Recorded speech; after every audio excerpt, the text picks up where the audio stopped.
And so the point is you work your real estate portfolio around your life, you make it low risk, you make it steady, you make it pension like. And Hmm. then I think the thing a lot of people miss is like, oh, you're gonna, miss out on all this growth and all this opportunity. Well, it's just a floor. Like you can still grow, you can still build off the floor. But Yeah. man, the psychology and the peace of mind that you have when you've built that floor that you can't go back, you're not going to slide back down the hill of Mhm. the wealth building. That's an amazing feeling. How would you like to create your own pension? Something that you can control. We're going to have a conversation about the income floor and how you could think of it being your own pension. We're going to have this conversation with the one and only Coach Carson. How you doing, buddy?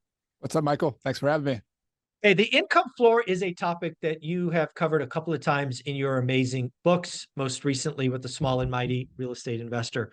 Why don't, for the folks who haven't gotten it, shame on you. Why don't you tell us what it is and we'll move from there? So this is an idea I actually borrowed from a non-real estate guy, as a blogger named Darrow Kirkpatrick over at caniretireyet.com. But the idea is that, a lot of people when they retire or they're wanting to transition to financial freedom, having a steady, safe, consistent source of cash flow, basically to replace your salary, because we get used to this salary. It's nice to have monthly salary, weekly salary, whatever it is. And being an entrepreneur or being early retired or being retired period it creates some anxiety. Like, where's my money going to come from? And so this idea is that you create essentially a floor, something that you can't go below. You can build off of this, you can steady.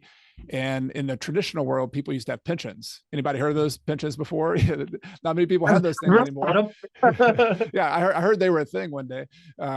There's some military people who still get it and I'm thankful that they get it. And there's a few rare corporate pensions out there. But the idea was you would get this steady income each and every month for the time you worked before. But the thing is, an income floor is something you can create in real estate as well. And you can do it pretty simply. I'm biased, and I know you are too, for small residential properties. But you can create a single family house income floor. You can have small multifamilies. There's some people who get into commercial real estate and do the same thing. But the point I want to make is that it's a different mindset than the mindset that got you to build wealth in the first place. Because when you build wealth, you're using leverage, you're scaling, you're getting bigger. But actually building an income floor is a different mindset, because you have to make the decision to take chips off the table and reprioritize. Instead of just maximizing growth and return on investment, you're prioritizing optimizing your life and your sleep at night score so that you have income coming in. So what you might do is you might sell a few properties, some of the excess properties you have, and use some of those to pay off the debt on some of your keeper properties, some of the ones you really like, the best, easiest to rent, longest term properties. We've talked about this here on the show before, of finding those properties that are really easy to manage, that attract your best tenants, that stay the longest time. You don't want to sell those because those are your best assets. And if you want to take it a step further, though, you can pay off some properties, which I like to do. I'm not saying you have to pay everything off, but this little, like, carving out this income floor in your portfolio. Let's say, for example, you had 5 properties that each one of them rent for $1,800, $2,000. But when they net after all your expenses, after management, maintenance, taxes, insurance, capital expenses, all that stuff, let's say they netted $1,000 per month. 5 properties times $1,000, 5,000 per month, $60,000 per year. That's a floor that you can depend on. You can use that. And you could even, another mentor that I've followed for a long time, named Mike Cantu, he's down in Southern California. He used to assign each of his properties, the income from that property, towards some part of his life, some expense in his life. So he'd say, property number 1, rental number 1, that's going to cover my health insurance. Or in my case, I need like 2 or 3 properties to cover my health insurance because it's so expensive. Property number 2 might cover my grocery bills and eating out. Property number 3 might be my travel. And so the point is, you work your real estate portfolio around your life. You make it low risk. You make it steady. You make it pension like. And then I think the thing a lot of people miss is like, oh, you're gonna miss out on all this growth and all this opportunity. Well, it's just a floor. Like, you can still grow, you can still build off the floor. But man, the psychology and the peace of mind that you have when you've built that floor, that you can't go back, you're not going to slide back down the hill of the wealth building. That's an amazing feeling. So I just wanted to make sure people get this concept of an income floor. Let's talk about it some more, because I want to build on it, because I think it's a very important concept. So when you're looking at an income floor, Chad, really it's Do you set it up or do you kind of eyeball it when you're starting? Or is this more, hey, I'm near the end. How can I manage the portfolio, sell one, pay off, whatever, to create the income floor? When does the idea of an income floor first should be thought about? Yeah, I think you can get the number early on, but as I've grown, I think you spend a lot less time in the beginning thinking about planning for the details of the end, because Yeah. you and I both know how much things change and how many times you pivot. But I do, if you're just starting, I think it'd be really helpful to look at your own bills and look at your own budget and say, you know what, if I had $10,000 a month coming in, that would be good. Or if I Mhm. had 20,000 bucks or 5,000, like just have a rough number. You don't need to be exact with this. That's all you need to do, because then you at least have a goal. You're saying, all right, at some point I want to get 10,000 bucks, or maybe some percentage of that. Maybe I can get to 5,000 bucks first and then 10,000 bucks. Like that's the starting point, but you don't know how that's going to come together, because real estate's going to change, your portfolio is going to change. But as you grow, so like 5 years in, 10 years in, Yeah. you have these properties. I think that's the time to get strategic. And I've had dozens and dozens of these calls one-on-one with people, where we actually look at their portfolio and say, we evaluate it. We say, all right, which one of your properties are your keepers? Which ones are the best? They're the most optimal, most efficient rentals. They attract the best tenants. And you make a list and you do what's called pruning your portfolio, where you Mhm. prune off the ones that are not that optimal. Maybe you have a lot of equity in them. They look good on paper, but man, are they a lot of trouble? Or they're just a pain, or they have a debt coming due and you having to pay a balloon note or something. So you prune off some properties, sell those, use some of that. You can do a 1031 exchange and grow more. That's like the optimal way to grow. But what I'm talking about here is being willing to maybe just pay the tax and pay Mhm. your long-term gains tax, Yeah. and then use that capital to pay something off. I love the income floor, and I could just relate it to what Olivia and I did. We did exactly what you're talking about. So we were in build mode, because I think you go through phases. So our phase was 15 years of building. Then, life happens and we decide to be done or retire. We go through a year of what you're calling the income floor or pension. So what did we do? We evaluated our portfolio. We sold off a couple of problem properties that never performed up to expectation. We chose to pay taxes on some of those. Others we 1031 into nicer stuff. So we upgraded the portfolio. And then we also, to your point, created a blank pile, right? Which for us is a collection of properties that are owned free and clear, right? We invested through the Great Recession. We saw people lose properties. So we wanted to have a set of properties with no debt, that worst of case, worst of case, worst of case, we know that we could keep regardless of anything, to again not slide back down the hill. So I think you're absolutely right. You're going to go through a growth phase. It's going to take 5, 10 years. At some point, you can look at your portfolio and you can play almost like Legos and go, okay, what's my minimum? What's the floor? And then that becomes your pension. And then you can decide, hey, am I good, or do I need to keep growing more? I think that's a wonderful way to look at it. Yeah, and I think you're giving yourself permission to do the thing that you set out to do in the first place, which is to reevaluate your life and decide, what do you want to do with your time?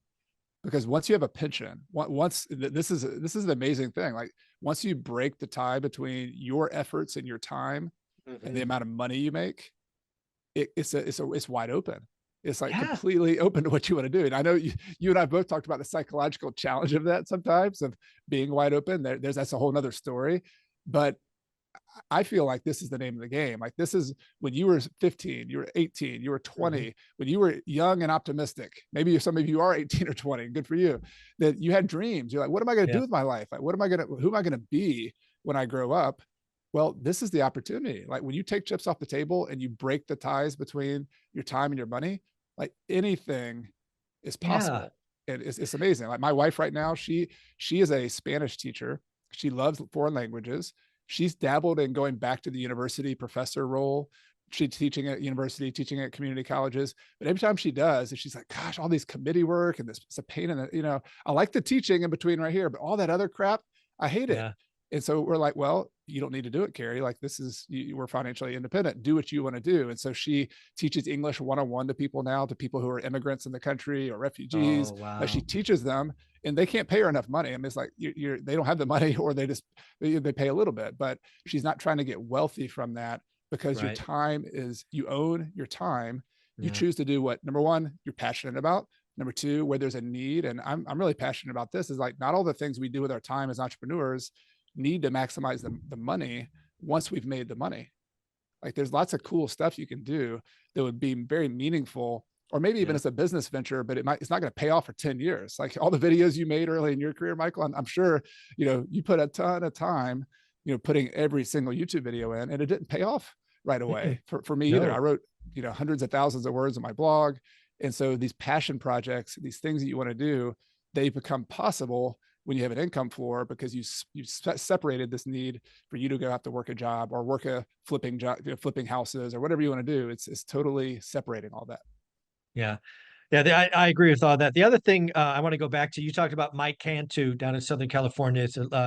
If I remember his story correctly, he was a professional skateboarder Yes. for a long Yeah, time. exactly. I love how he allocates property. Like that's my PG&E or my utilities bill. That's my car payment. I love how he kind of breaks that down in his stories. And it's so simple, but it's also practical, because think about inflation. Like, the cost of groceries Yeah. go up, the rent on his rental goes up. I mean, well, in California, that's limited a little bit in some places, right? But that you bump that rent up over time, and it's also inflation adjusted. So it's super simple, but it's also very practical. Yeah. The other thing I love about this story, this income floor, this pension idea, is it really helps me put a finishing touch on the story, right? We talk about getting to 4, we talk about 10 years, we do all of these things. But that little pivot or twist about it becoming something that most people know about pensions is just a really elegant solution, right? Hey, you're going to work for 10 years no matter what. Why don't you work 10 years and create your own pension outside of your 401k, outside of any stock plan with the employer, outside of Social Security? And oh, by the way, here's another beauty of the pension idea. I started cashing my pension at 45. Yeah. 30, Not a 30, bad deal. 30, 37 for me. So yeah. Oh, you show off. We like to have little competitions here. Yeah, yeah. You clearly ran me in circles. That's awesome. I'm But so I happy also for you. I also had a lower number. I live in Clemson, South Carolina. So, if I were Yeah, in California, I'd probably still be working. Right? yeah. No, that's awesome. Good for you. But that pension idea is beautiful, folks. So again, you got to get started. You own assets. Inflation's a feature, not a bug. You got to be in it for 10 years. But this idea of converting it to this income floor is awesome. Um, what else? What kind of closing thoughts on this? It's pretty powerful. I think there's the tactics, and then there's just the mindset of saying this is something I want to do, and they're both important. We'll come back and I'll talk about the tactics a lot, and I'm happy to do that. But I think the bigger shift is, particularly those of you who are already in the game. Like, these are the people I always get pushback from. You're already in the game. You already have a lot of properties, and if you're like me, I'm a type A go-getter kind of person. It's hard for you to get off that treadmill, and that treadmill, that growth treadmill you're on, is Mhm. just as arbitrary as any other treadmill. And that doesn't make it a bad Yes. thing, but it's Yes. like whether you have 20 million, 100 million, 5 million, like all those numbers are going to work. Okay. So it's like the question, the kind of philosophy that I'm trying to put out here is, why not secure the downside? Why not Yes. secure going backwards? And then if Michael Zuber and I are talking we're both in our 80s, and Michael's like, well, I've got 50 million, and Chad's like, oh crap, I've got 30 million, like, is that really going to make a difference? Like, is that going to, what difference is that going to make Yeah. in my life at that point? But if one of us, if I said, hey, Michael, you've got 50 million and I've got zero, or I've got, went back to zero, that makes a huge difference. And so that's really what we're talking about. Well, let's add the third variable. Let's just say for whatever reason, my only goal is to become a billionaire, and I spend the next 50 years and I get to 100 million. But you have this downside protection, and you spend the next 50 years doing what you love and what you enjoy. I guarantee you, when I get on my deathbed, I will have plenty of regrets of things I didn't do because I can't take it with me. You're going to have a lot of amazing stories and probably very little regrets. And any regrets you have aren't going to be monetary. That's what we're playing for here, folks. You don't have to become a billionaire. You don't have to become 100 million. Get to your number, know your numbers, and then enjoy life. We only get one go around. Pretty powerful stuff. I can't improve on that. That's exactly right. There you go. Where can they get your books? The book, The Small and Mighty Investor, and both Retire Early with Real Estate's my first book. Those are both on Amazon. You can check them out. They're on Audible. I actually read the first one. They didn't let me read the second one. So if you want to hear my Southern accent, you have to listen to Retire Early with Real Estate on Audible. You can also get it at Bigger Pockets as well. Both books will be there. There you go, buddy. Thank you so much. Thanks for having me, Michael.